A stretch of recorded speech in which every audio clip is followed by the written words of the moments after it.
Sahabat yang terkasih, hidup adalah satu rahmat atau anugerah yang terindah dari Tuhan bagi kita manusia. Rahmat ini diberikan Tuhan secara cuma-cuma. Namun, Ia mengajak kita supaya kita membagikan rahmat Tuhan ini kepada sesama secara cuma-cuma pula.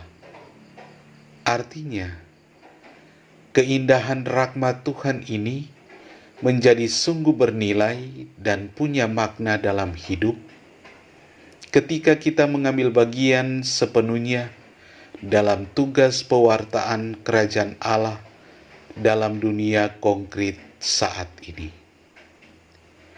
Rahmat Tuhan yang kita terima tidak dimaksudkan hanya untuk kepentingan diri sendiri saja, atau hanya dikumpul sebagai koleksi saja, atau hanya untuk disimpan.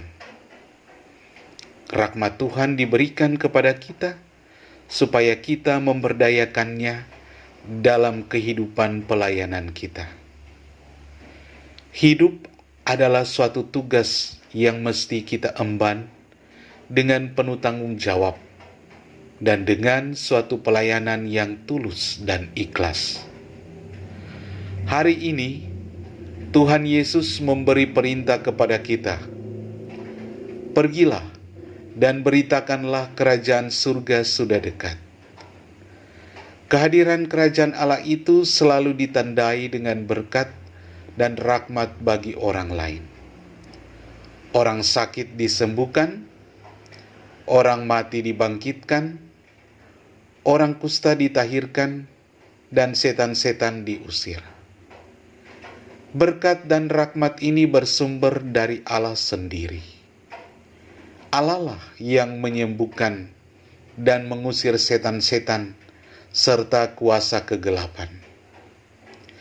Kemurahan dan kemahakuasaan Allah inilah yang perlu kita wartakan kepada orang-orang yang masih dirundung aneka penderitaan dan kegelapan hidup. Kita sudah sepantasnya mewartakan kepada mereka bahwa Allah itu selalu ada dan dekat. Dia mau membebaskan manusia dari penderitaan itu. Pertanyaan bagi kita, sudahkah kita memberikan ruang dalam diri kita supaya Allah punya tempat merajai diri kita? Sudahkah kita membiarkan Allah memimpin dan menuntun diri kita? Sudahkah suaranya menjadi suara hati kita? Jika belum, kita tidak akan mungkin untuk mewartakan kerajaannya kepada orang lain. Tugas kita adalah mencari dan mewartakan kerajaannya terlebih dahulu. Mari kita mencari kerajaan surga di dalam hidup sehari-hari. Dan setelah menemukannya, marilah kita wartakan itu kepada semua orang.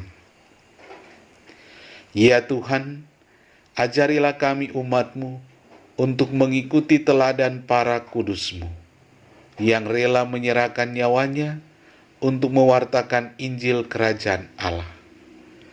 Semoga kami berani mengakui nama-Mu di hadapan semua orang. Amin.